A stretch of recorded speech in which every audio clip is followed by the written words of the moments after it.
There's a saying by a great wise man from India, is that the most valuable thing we have is time, even more valuable than money. Because money, you can earn it back, but time, once it's gone, it's gone. So I'm grateful to all of you that you've come and you're giving your most valuable thing, which is your time. So let's try to make the best use of your time by discussing something of substance, something of great importance to all of us. So before I start, I'll first chant some mantras for invocation and creating auspiciousness and invoking blessings upon me as the speaker and upon all of you as the hearers. Om Ajnanatimirandhasya Gyananjana Shalakaya Chakshurunmilitam Yena Tasmai Shri Gurave Namaha Sri Chaitanya Manobhishtam Sthapitam Yena Bhutale Swayam Rupakada Mahyam Dadati Supadantikam वाञ्छाकल्पतरुभ्यश्च कृपासिन्धुभ्य एव च पतितानं पावनेभ्यो वैष्णवेभ्यो नमो नमः जय श्री कृष्ण चैतन्य प्रभो नित्यानंद श्री अद्वैत गदाधर श्रीवासरि गौरभक्तवृंद हरे Krishna Krishna Krishna Hare Hare Hare Rama, Rama Rama, Hare Hare. So the topic for today is defining bhakti.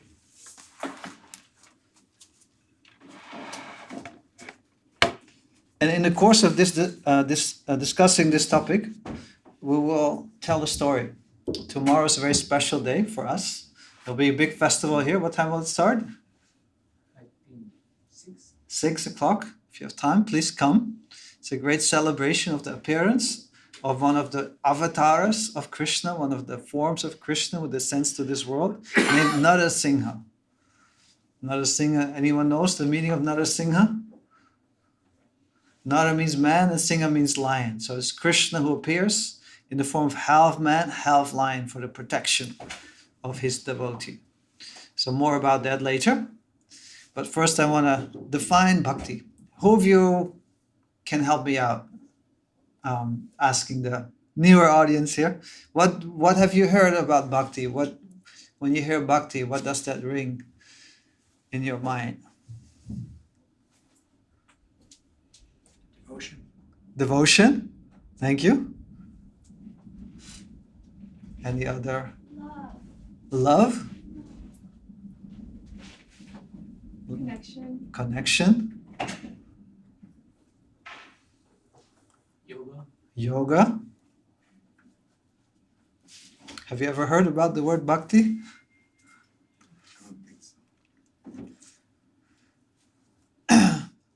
So I live in a place, or I peace. Yeah. Very much so. I serve in a place called the Bhakti Center, and I think this program is part of the Bhakti school. Yes. Right? So Bhakti is a very central concept to what we do. It's actually the essence of what we do here.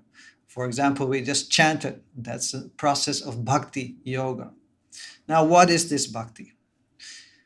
And I'll try to define that in the course of my talk. Whatever you said so far is true, but there's something more to all of this. Bhakti is the central topic of the Bhagavad Gita. And Bhakti addresses a core problem which we have. Can anyone of you name a problem you're facing in your life? No problems? Suffering. Money. Money. You don't have a problem with money. I can give you a donation after if you need something. Life itself. Life itself is a problem. Getting a means of income, like I know, like a job, whether it's like official or non-official job, but first of all, like getting some like a way of like a job or like a way of work to make a living, like and in the way of and like work that's not like something you're dreading or Yeah, which is not killing your soul. Meaningful. Meaningful work. Yes. Yes. Yeah. Yeah. Like about how many percent of the people doesn't like. That's a very high percentage. Arjuna faced the same problem. Although he generally liked what he was doing, Arjuna is the protagonist of the Bhagavad Gita, the most important bhakti text. But at this particular occasion, he did not like his work, which means to fight with his own family members. But Krishna pointed out to him, Krishna is his close friend, pointed out to him there's actually a problem which you're not addressing. You think your problem is your work, or we think our problem is our finances, or we think our problem is our relationship, or our problem is our health, or our problem is my mental peace. There's so many problems we have, but there's a problem which lies at the root of all of them. And that problem is called, in Sanskrit, avidya. Avidya means not knowing or ignorance. Avidya. Srila Prabhupada, our guru, he defines this avidya, this ignorance, as forgetfulness. We have forgotten who we are. And although we are an eternal soul, an eternal spiritual being, which existed before this body and which will exist after this body is cast off and dies, that eternal soul identifies at this time with this body and not only the body, also the mind, which is according to the Vedic literature, the subtle body. It's also a subtle covering. So we identify with the body and the mind. Through the body and mind, we're connected to this world. And we're facing so many problems. Why do we need money? To maintain our body. Right? Why do we not experience peace? Because our mind is disturbed and we identify with our mind. So because we've forgotten who we truly are, we identify with what we are not, due to avidya, forgetfulness or ignorance. That's why we're facing so many problems. And therefore, Krishna starts the Gita by explaining to Arjuna, you are not this body. You are an eternal soul. You're completely separate from this body. You're eternal. And you only think that you're going to kill your relatives. You're going to fight with them and they're going to be loss of life. But in fact, nobody's going to die here. Everybody's just going to change their form, change their body, but nobody will die here. So he's giving Arjuna a different perspective. But the Gita does not end there. And this kind of takes us to the topic at hand today. We, as eternal souls, as conscious beings, separate from matter. There's matter and there is spirit. Spirit is conscious and matter is unconscious. But we as conscious beings, we do not live in a vacuum. Right? For example, right now, I'm breathing. Now you can just take a deep breath.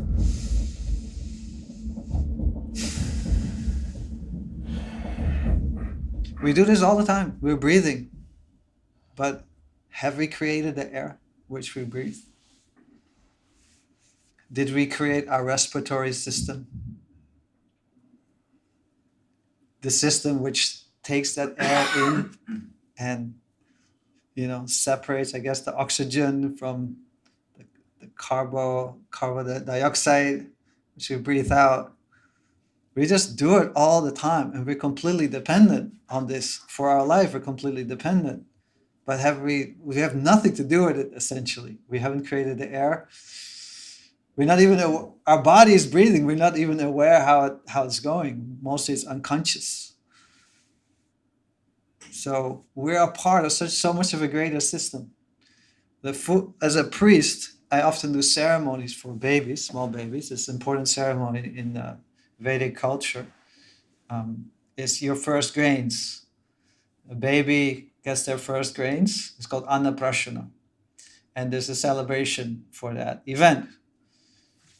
Now, in this ceremony, you kind of invoke the hunger of that child, the digestive system, and there's kind of a prayer to God for invoking for starting the digestive system. In fact, Krishna says in the Bhagavad Gita, "I am the fire of digestion in the stomach."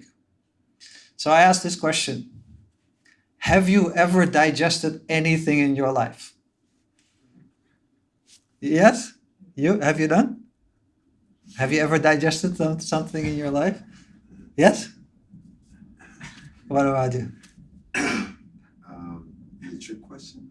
Yes. You're a smart New Yorker. You know, it's like when people start to trick you.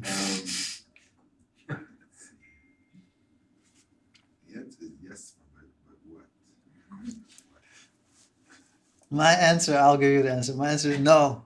Okay. None of us have ever digested anything in our life. We have not created the food in the first place. It just kind of comes to us. We buy it on the street, but it's such a process for food, to come to us. There's the rain, there's the moon, there's the sun, there's the earth, there's the air, there's the labor. There are so many things involved in that one apple which we eat. It's just such a mystery, actually. That apple it's a mystical thing if you really think about it. Now another mystical thing is you bite in that apple, you chew it, it goes into the stomach, in your tummy, and we have no clue what's happening there.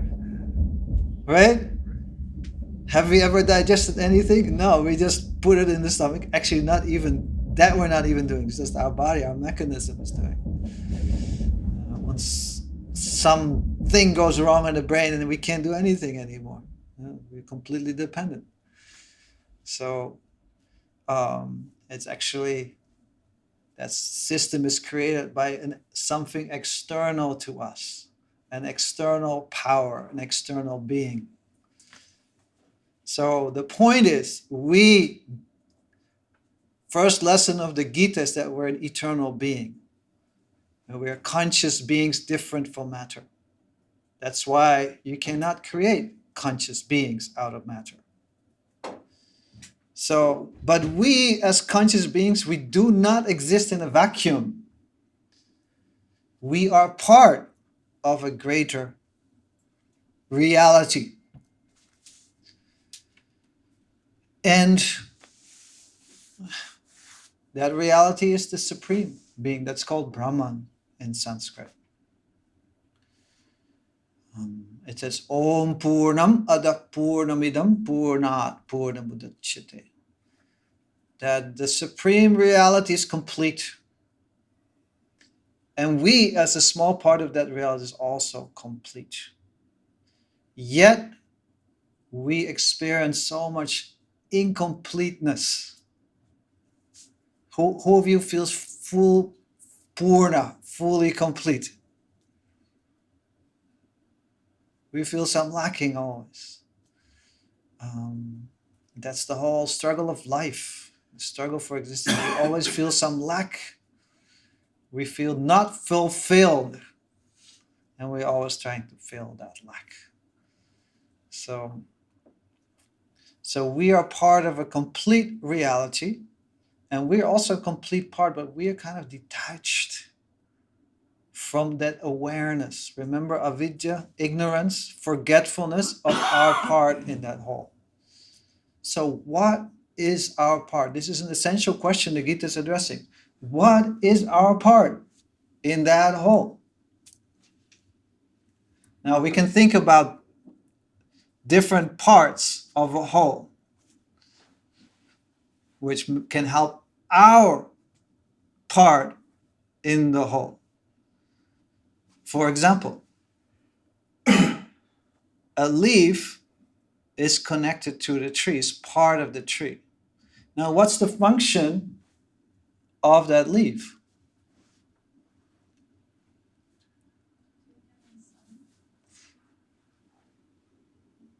Yes, to take in sun. And where does that energy go?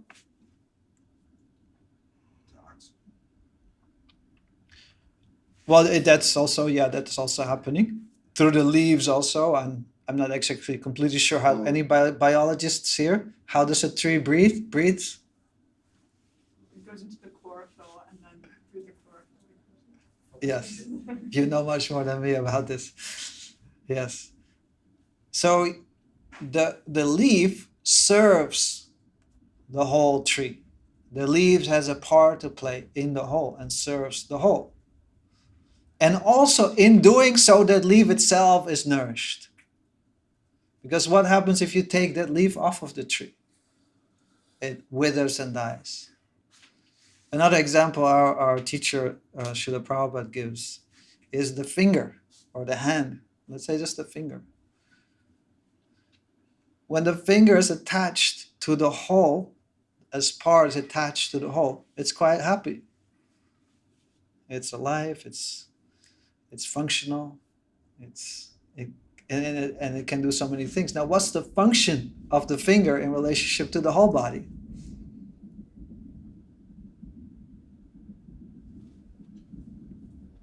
I mean, it can help you grab things. Yes, there's a sense of touch. You can sense of grabbing. You can work with your hands. So much of the work we do is with our hands. And that in doing that work, we maintain the whole body. For example, eating. How do we eat? You can't technically eat like a cow does. Like actually, there's an austerity in India that you eat like a cow. So you eat without your hands and just you eat as much as you can eat. I'm not advocating this austerity here. I don't do it myself, but it's just we prefer to eat with our hand and then we put the food in our stomach. So this way our hand serves the whole. So that's the essential nature of the part, is to serve the whole. So this is an analogy to help us understand our part in the whole. What is our part as a part of the whole in the great whole? It's to serve the whole. Is to serve the Supreme. That is what Bhakti is really about. When we speak about Bhakti, some of you said different things: love, devotion, different other things. Often Bhakti is translated as devotion. But actually this is an incorrect, not an incorrect, it's a partial understanding of Bhakti. Because real Bhakti means, it comes from the root bhaj, the Sanskrit root bhaj. What does bhaj mean? Anyone knows what bhaj means? Worship. Yes, that's one meaning. To adore. To adore.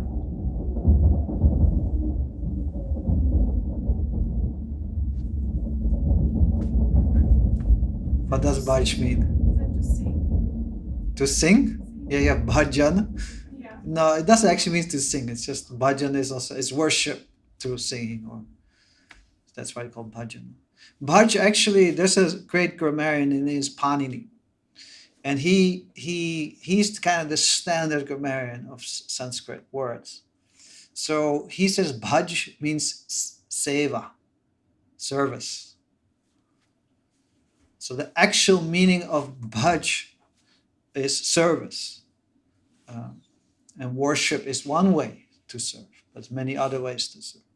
So bhakti actually means service. But not just any kind of service. When we speak about bhakti in particular, it's that service of the part to the whole, of the small soul, which we are, to the supreme soul, the Atma, the self, to the Paramatma, the Supreme Self. Therefore, devotional service.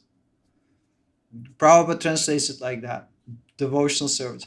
Very perfect translation of the word.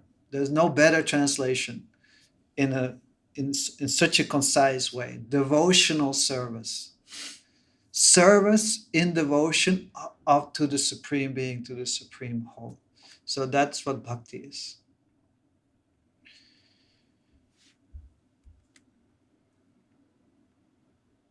So in bhakti,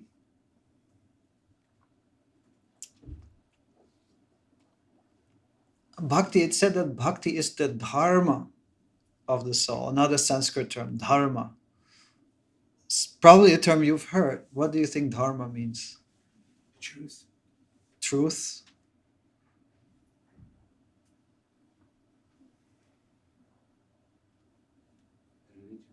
Religion?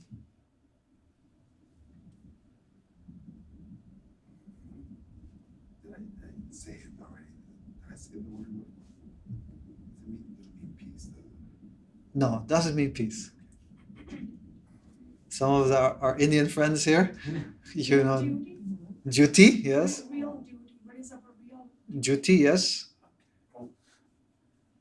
Oh, I think I heard this like weeks ago when I was here, like our calling, like or something we're good at, like a skill, like for example, like if you're like athlete, like I don't know, like a soccer player, if you've done it like since, or maybe you haven't done it since you were a child, but you like you got into a sport and then you became good at it and like you've done it for decades now. Like I can be soccer, water polo, tennis, like American football, other sports, just examples. Yeah, thank you. That's often related. Our particular skill, what we're good at, is often related to our dharma in this world. Dharma really means dharma is that which sustains.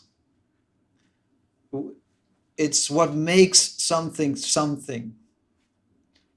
For example, sugar. What is the dharma of sugar? What makes sugar sugar? Sweetness. Otherwise, you take that out, it's no more sugar. What's the dharma of salt? It's saltiness. What's the dharma of a light bulb? Right. To give light. If it doesn't function if it doesn't have that function anymore, there's nothing to do. So there's a dharma, there's an essential characteristic, and that determines your function. For example, sugar. Essential characteristic is sweetness. Therefore, its function is to sweeten things. You can probably use sugar in some other way, but its essential nature is to make things sweet. Salt. You can do different things with salt, but the most essential part of salt is to make something salty. So it says in the Bhagavatam, is a great spiritual text, the most important text on bhakti. It says, Savai pungsam paro dharma. Yato bhakti radhokshaje. That our greatest dharma, everybody has certain dharmas. We have certain natural body and mind with certain natural abilities, as you said. Some are just meant to be sports players, that's their dharma, but it's related to the body. Some are priests or intellectuals. Some are farmers, some are administrators, some are just workers. People have natural abilities, natural characteristics, natures which determines their duties or occupation. So related to our body and mind, there's many dharmas, many duties or many things we're supposed to do and we're meant to do. But when it comes to the soul, there's a supreme dharma. This is not the dharma of anything related to the body, it's related to the soul. And that is that service to God. That's the essential nature of the soul. Our essential characteristic is to serve. So that's our essential dharma, like sweetness, essential characteristic of sugar. Therefore, it's meant to sweeten things. Our essential characteristic, according to the Bhagavatam, is What? To serve. And therefore, we're meant to serve. That's why we're always serving. Who of you is not serving anyone?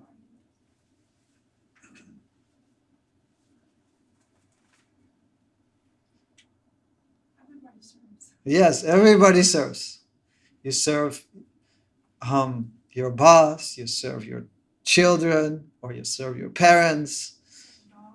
you serve your dog, you serve your cat. Actually, the fact is such that if you don't have anyone to serve and care for, you feel so lonely you want to have a pet, a cat or a dog, so you can serve someone and express your love. Because the one of you said bhakti means love. Now there's a very intimate connection, of course, with love and service. What is love without service? Love, the currency of love is service. Service means to act for someone's benefit, to please someone, to take care of someone. Like whoever of you is in a relationship. What is the core of a relationship? You have to serve each other. Mataji, how many years have you been married? 44. 44 years. Now, how do you sustain a relationship? We serve each other. You serve each other. You take care of each other with love, with affection. That is the nature of love. It's that service. So, our nature is to serve and to serve with love. That's where we really fully come alive. That's, for example, you hold open the door for someone. Immediately you feel some kind of pleasure coming in your heart, right? When you do something for someone, you please someone, you immediately feel some. That's actually the nature of the soul, is to please, to serve with love. But we serve so many people and so many things, so many ideologies, so many desires we have, so many people or beings in our life, but we still don't feel that sense of completeness in all that service.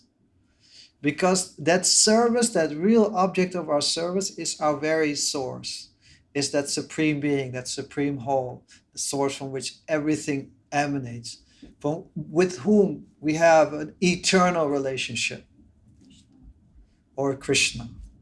That personality is called Krishna, or the all attractive. That supreme being, who's the source of everything. So whatever we're actually attracted to and whatever we're serving already is just a manifestation of that supreme being. So, but when we go to the very root of everything and we serve that entity, that being, we align our individual self with that supreme self. That's actually called yoga. Some of you said bhakti means yoga. Yes, the very essence of yoga is bhakti, because yoga means connection, is to reconnect with that eternal source. That is the only being. We have relationship with many beings, connections with many beings. And without that connection, we will totally miserable, however much we have in this world. If we don't feel connection, loving connection with other beings, we will feel totally miserable. However much power or wealth or fame we have. And matter of fact, having fame, wealth, and so often makes us more isolated and more miserable. That's why there's so much depression and so on. People have these things. But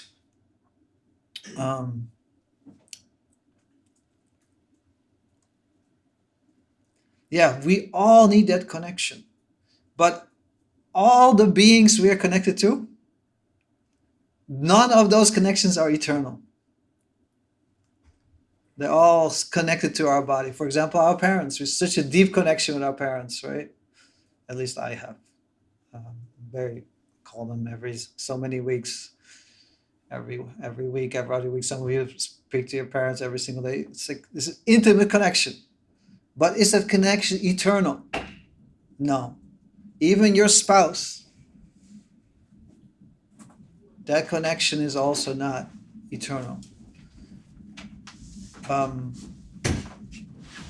There's only one eternal connection we have, and that's with the Supreme Being. Because that being is eternal, we are eternal, that connection is eternal. Everything else will always change. So bhakti means connecting in a loving relationship of service to that eternal Supreme Being, our eternal connection, our eternal relationship.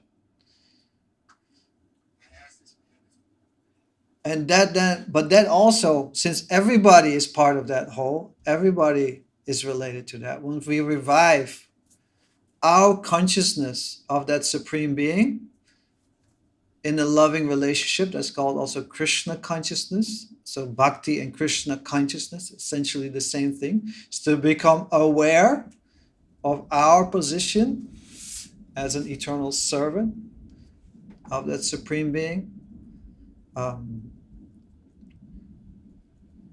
When we revive that consciousness, then we see how everything and everyone is connected to that Supreme Being. Then you can see how every living being is a part of that Supreme person, and therefore also worthy of respect and kindness and service. So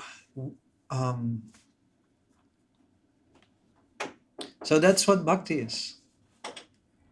And that bhakti, that devotion, that devotional service is expressed in many different ways. It can be expressed through singing, like we just did, kirtan, can be expressed what you're doing now, to hearing, lending your ear,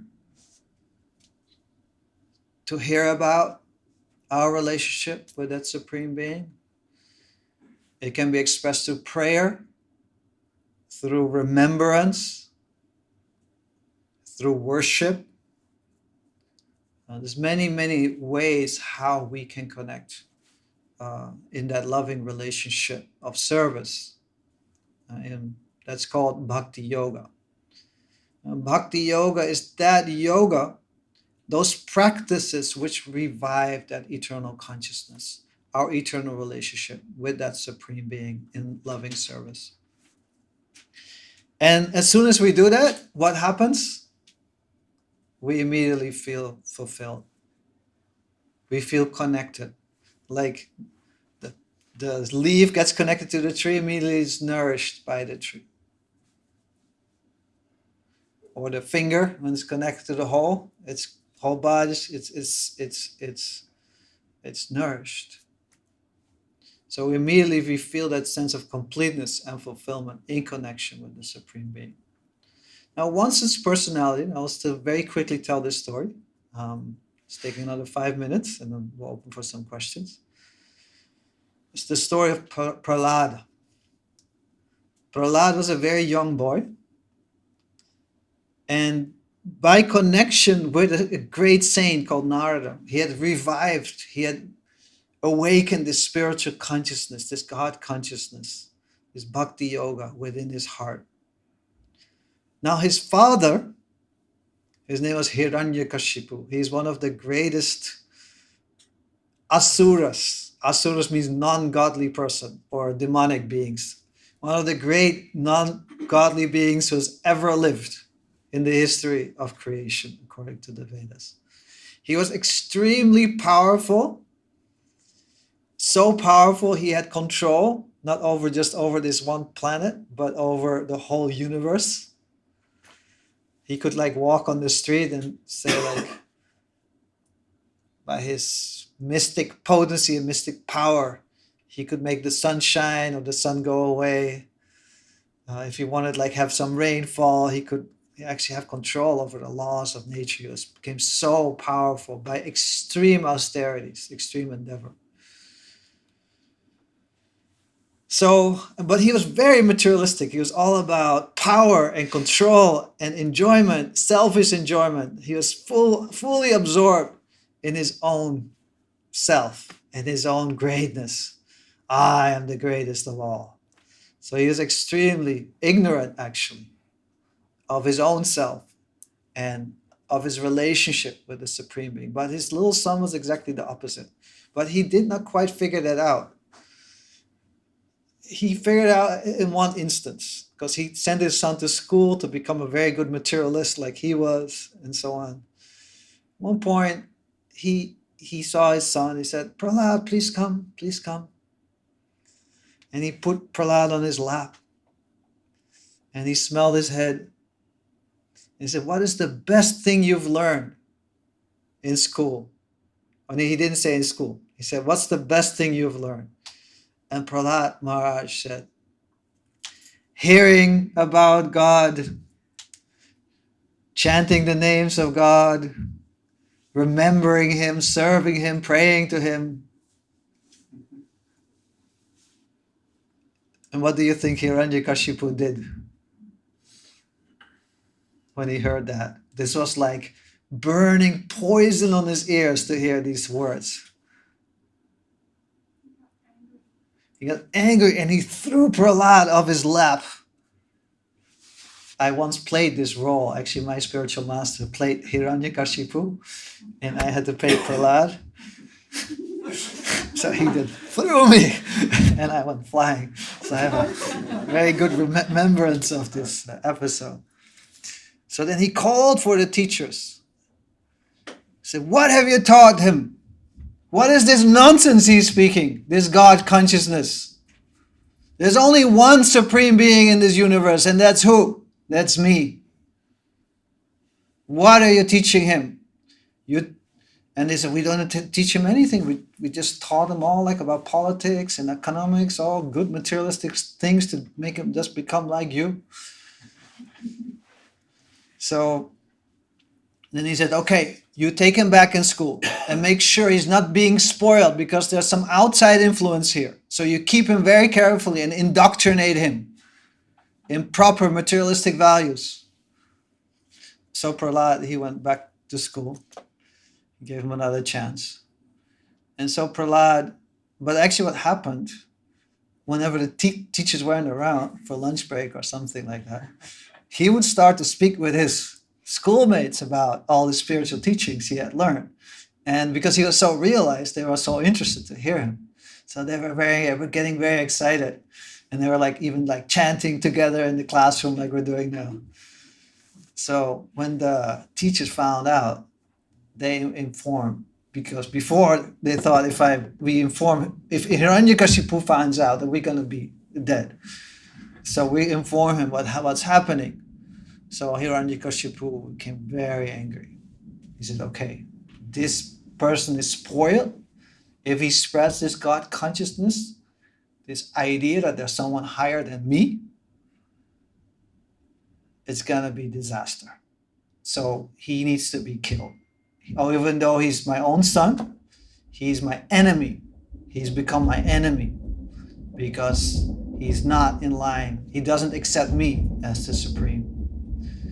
So then he tried to kill him so many ways. He threw him before mad elephants. He threw him in this well of snakes, put him in fire. He threw him off a mountain. But the Supreme Lord, Krishna, again and again saved Prahlad, because if God wants to protect you, nobody can kill you. If God wants to kill you, nobody can protect you. So Prahlad was protected. So finally, Hiranyakashipu had Prahlad brought in. And his final course was to do the job himself. So he took out his sword. This is like the most powerful being, and the most, like, even said that even the gods were afraid. He would just lift his eyebrow. He was so powerful. He raised his sword. He said, "Prahlad, Where is your God now? Where will he protect you now? Is he here in this pillar? And Prahlad said, yes, he's everywhere. Bam! And he struck his sword on the pillar and broke the pillar. And then he heard a very, very loud sound, as if he was about to raise his sword to cut off Prahlad's head in one stroke. But when he hit that pillar, he heard a very... It was a thunderous sound. And out of that pillar Krishna came in a form which was never seen before and which will never be seen again. A ferocious lion, the head of a lion, and he roared so loud that even Hiranyakashipu, it struck terror in his heart. And his mane was blazing, and his eyes were like burning, and his tongue was like coming out like a sword. And he was very angry out of love for his own devotee. Just like a mother becomes so angry when someone wants to hurt her child. Like amazing power can be awakened in a mother. And they can do amazing things. So all God's power was manifest in that anger against this demonic being who wanted to kill his very own son and his Krishna's very, very dear devotee, God's very dear devotee. So then he took Hiranyakashipu on his lap and he took care of him.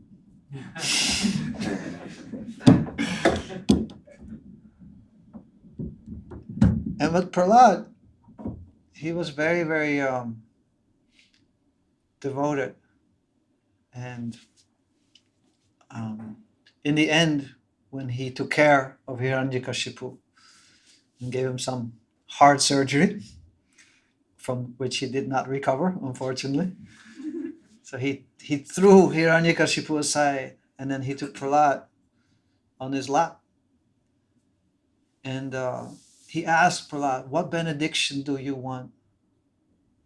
And he said, my Lord, I don't want anything from you. I'm completely happy in your service. There's nothing else I possibly desire. Why you're even offering this to me? As if I'm some kind of merchant. Like I'm serving you and now I need something in return for my service. I'm happy just to serve. This is the nature of pure bhakti. It's not doing it for something, but the service itself is the reward. A pure devotee, a real bhakta, a bhakta yogi, in its highest sense, just is completely satisfied in service and doesn't want anything in return. It's called ahaituki, unmotivated and uninterrupted. That's real bhakti. And that loving service, the full definition is exhibited by Prahlad. It's unmotivated and uninterrupted, constant. It's nothing which can come in between it. But Nrsingadev said, insisted, please choose something. So he said, if at all you want to do something, then please forgive my father for whatever he's done to me. I forgive him, you please also forgive him, and you please liberate him. So that is the nature of bhakti. It's loving service, which expands to all beings, even to those who are against you, who are your enemies. Like we see, this bhakti is manifest now in Lord Jesus Christ, who prayed for those who harmed him. That's the nature of bhakti. It's loving service to God, which extends, which is unmotivated, uninterrupted, and which extends to all beings. So I went a little bit over time. My apologies. Thank you so much. This is the story of Narasingha. If you want to hear more about this story, please come tomorrow. There's a whole festival related to this. Do you have any questions or reflections, comments? Yes. Yeah, one reflection, like when you're talking about how Hiranyakashipu sent Prahlad back to school. Mm-hmm. I was thinking about that we go to school, and then I was thinking about that Pink Floyd song. We don't need no education. Yes. Teacher next to you. So yeah, that was really interesting. Yes. How does the whole song? We don't need no education.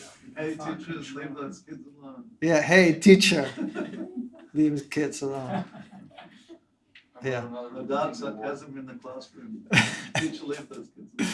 See, he's a musician. He knows the song. Very Yeah. famous song. Yeah, I was thinking. Whenever I hear this song, I always think about my own because I came to Bhakti when I was still in high school, and me coming to Bhakti kind of turned my father into Hiranyakashipu, unfortunately. So we had some. It never let. My father is a very nice man, so he had just had some misunderstandings. He never harmed me in any way, like Prahlad. But we had some very ferocious discussions where I was like encouraging him to also take to this path, and he was trying to discourage me from going deeper in this path. And that's often what happens when we take over a spiritual path. We come into light, and then forces of darkness will are naturally kind of awakened. And that's just the nature of the process. And it's also a test for us to see how sincere we are in our spiritual practice. There will be some obstacles. And once, like Prahlad had so many obstacles, just for what? Just to be a devotee, just to be a bhakta, just to perform bhakti.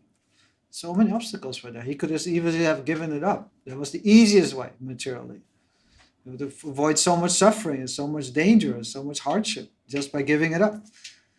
But that calling is so deep, that awakening is so deep of bhakti in the heart.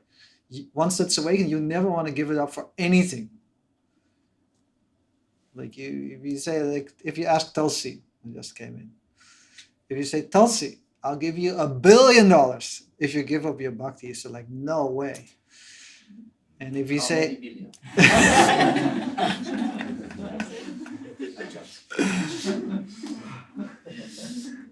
that's the nature of devotee. They prefer to give up their life because bhakti is it's such a powerful experience of being a soul, being alive, being your eternal nature, that kind of coming home to who you really are, that there's nothing else which can even come close to it.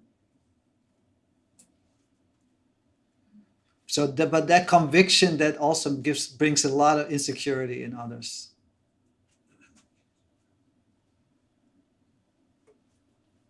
Yes, Manu.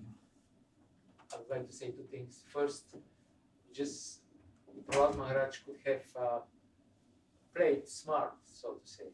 He didn't have to, materially speaking, go this road of opposing directly his father. He could have just said or thought, well, everything can be used in Krishna service. Let me just keep quiet now. And then I will be, this is what his father told him. You could have been my heir to the throne, so to say. And then I will take the whole universe and I'll offer it to Krishna. But Prahlad Maharaj didn't go there. He, as you said, he just couldn't go this road. He had to be who he was, and therefore he's the epitome of pure devotee. That's one thing. And the second thing, we spoke before the lecture that this is like the archetypal story of good and evil. Yeah. Where good defeats evil, but even more, evil is forgiven, which goes beyond usually what happens. Yes. Yeah, that's that's the ultimate conquest over evil. It's also when you can forgive those evil beings who harm you. It's easy to speak about. It has to come from a very deep realization. Just continuing on this reflection on the nature of Prahlad. Later, he was questioned, well, how did you withstand all of this? Weren't you afraid of all of these attempts to kill you? And one by one, he related that, why should I be afraid? Because he described each one of the different attempts in terms of how the agent, whether it was an elephant or it was the ocean or it was a mountain or it was a snake, whatever that agent was, he saw that these were all related to Krishna. And so he always saw all of these agencies that were from Hiranyakashipu's point of view meant to kill him. He saw them as Krishna's connection with him. So he never even felt afraid of what was going on. Yeah, he was so Krishna conscious. He was so aware. That's the nature of bhakti. It's just when bhakti is manifest in the heart, there's a few things what's happened. Is the first thing, which is paresha anubhava. There is a manifestation, there's a kind of a direct experience of God's presence in one's own heart and everywhere else. You see, we define avidya, ignorance, as what? Absence of God consciousness. It's forgetfulness. You're forgetful of God, you're forgetful of your relationship with Him. So you look at everything in the world, you look at the sun, and you think, oh, this is the sun. But a pure bhakta, a pure devotee, looks at the sun and knows this is God's effulgence embracing me, radiating over me. So there's kind of a direct perception. And he, as an archetype, as someone so elevated, even in the things which came to harm him, he saw God's presence. And that's why he wasn't afraid. Because if it's going to kill me, then I'm going to be, that means Krishna's just taking me. And if I survive, then I'll be doing exactly the same. So there's no difference between life and death. Like in life, I'll serve God unconditionally, and in death, I'll keep on serving Him unconditionally. So that's why there's no fear, because He'll be doing exactly the same thing in life or in death. So if God wants to take me, then He can take me, as long as I can keep on serving Him. So that's why He was not afraid, completely fearless.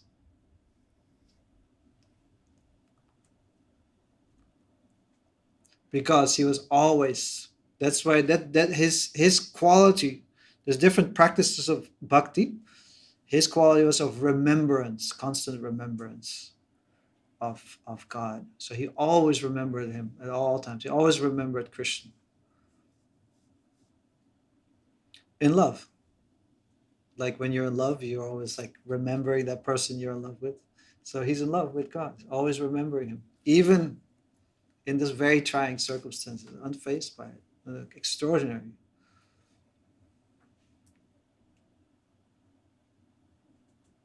And when Narada Muni came later on and glorified him in Brihad Bhagavatam as the greatest devotee, Prabhupada said that I was just remembering God. I didn't do any service actually. And this moment when the Lord placed me on His lap, it was so short that now it appears like a dream. To me, that was His humility. Yes. It's 8:20. I can take more questions, but I think we should probably end the discussion here. Okay, maybe one more. Yes. She was mentioning that whenever we serve, we also serve from a place of love. Mhm. So how can we differentiate if our service can be harmful to them or to us by continually, constantly doing it repeatedly? How can we realize that it's probably just a circle of pleasing without actually doing it? And we really what we're trying to do is just help, but they can see it in a different perspective and trying Yes, so we should be clear. Everybody got the questions. How do we know that our service is not actually harming us? So we should be clear whom to serve. Because bhakti, when we speak about bhakti service, it's not service to one's cat or one's dog or one's grandmother or one's boss or whoever we're serving. That's actually not bhakti. Bhakti means service to God. Primarily, our primary object of service in bhakti is service to the Supreme Being. And in the context of that, we serve others. Or we don't serve others because we are focused on that main service. When we talk about serving all other living beings, of course, we hold open the doors sometimes. We, take care of those who are under our protection. We, we have natural responsibilities in this world of service. But these are secondary in bhakti. And the primary service is to God. And serving really means not like I make up my own service. Service means to know, you have to understand what is actually pleasing. What is pleasing. And that you have to learn from someone who knows that. For someone who's already established in a relationship with the Supreme Lord. For example, Arjuna, he did not want to fight. So then Krishna spoke the whole Bhagavad Gita. Because Krishna wanted Arjuna to fight for justice. He had a plan. And him fighting was part of that plan. So when he had forgotten himself and his relationship with Krishna of service. So by hearing from Krishna, hearing the Gita, he was again awakened. Oh yes, I'm an eternal soul. I'm a part of you. And my actual dharma, my actual duty is to serve you with love. So then he fought because he knew this is what Krishna wants me to do.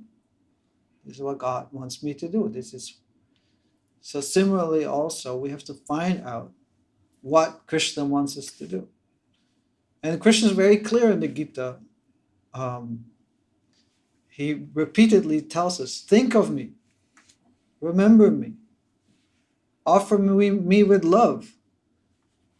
Some fruit, some flower, some water. Offer your respects to me, pray to me. So like that, if we study the Bhagavad Gita, it becomes very clear how to serve in that divine relationship. And if we also find a teacher who embodies the teachings of the Gita, like Srila Prabhupada, then we can get further instructions how to do service, how to perform loving service. And then we won't be disappointed because when we serve, when our prime service is to the Supreme Being, or when we pour the water on the root of the tree, then we naturally feel nourished and we feel enlivened. We're not feeling harmed. Because that reciprocation with the Supreme is never falling short. That's never harmful. It's always completely the opposite. So we have to know whom to serve. That's why bhakti is for Bhagavan. Bhakti is for God. And in the context of that relationship, we also serve others, but not at the expense of that prime relationship. That has to be very clear. Because then we'll be disappointed and sometimes harmed because we're trying to serve someone and serving, but neither I am satisfied nor the other person is satisfied. Right? That so often happens. I'm so much trying to do my best to please this person. Neither the person is pleased nor I am pleased. But Krishna is exactly the opposite. You do little something for him and he's very happy and you also become happy. That's the nature of bhakti. Very good question. Thank you. It had no clarity to me.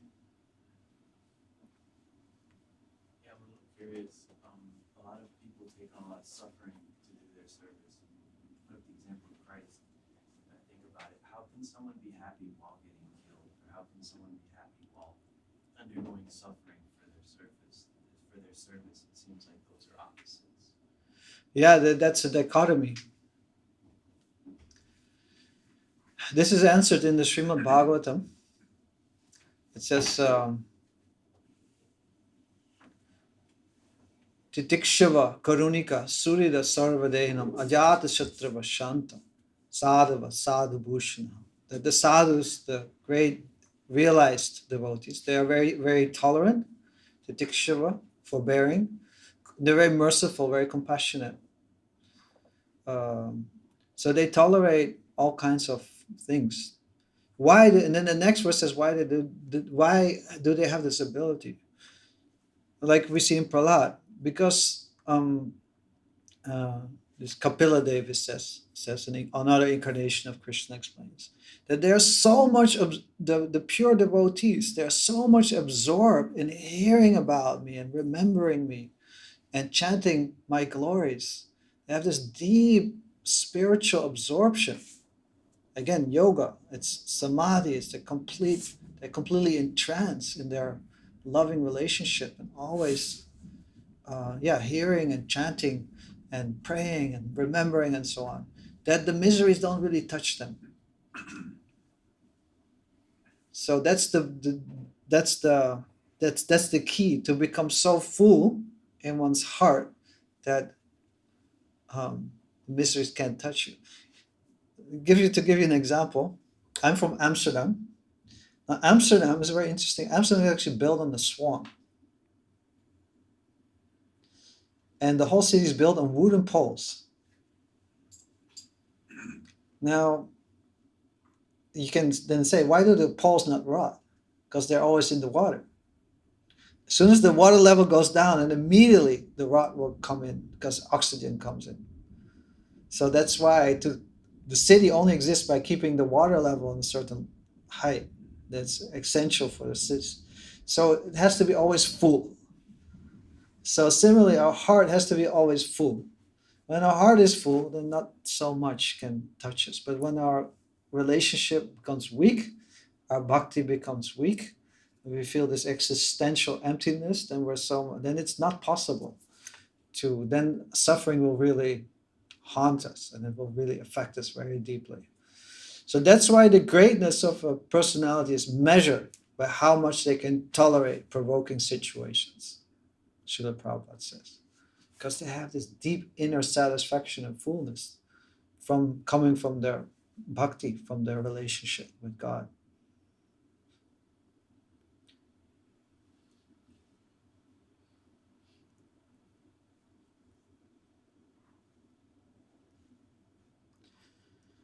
So I'm going to stop here because we want to take a little bit more time for kirtan. Kirtan is actually in this age, it's also an expression of bhakti.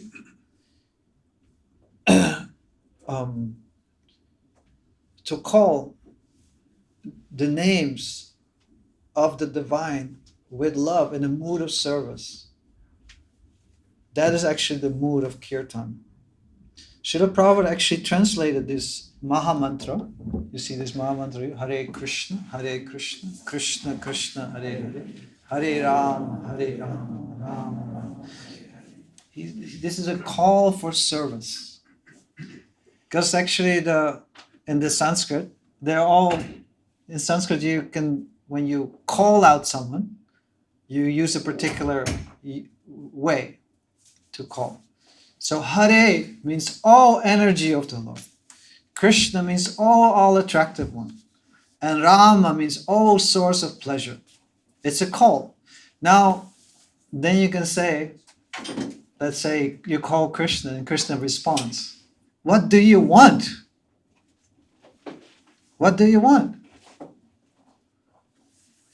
So the mood of bhakti is, the prayer in devotion is, please engage me in your service. Please awaken this mood of service, this mood of loving service within my heart.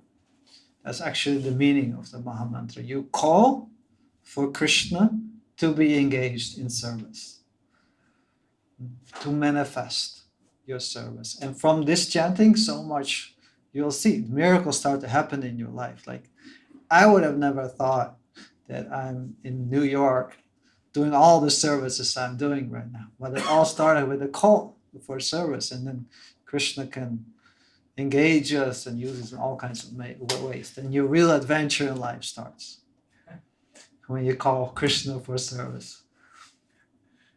Yeah, Tulsi also is agree. So thank you so much for your kind attention, for your time, your most valuable asset. And I hope this was inspiring and nourishing for you in some way. And I pray that we can all grow in our loving devotional service to the Supreme Beloved. We call him Krishna. And in this way, become the source of kindness and love in this world. Hare Krishna. Thank you so much. Big round of applause.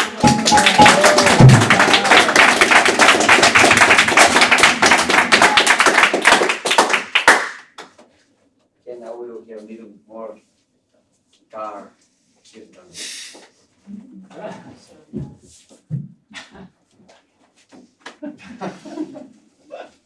Guess we gotta get up.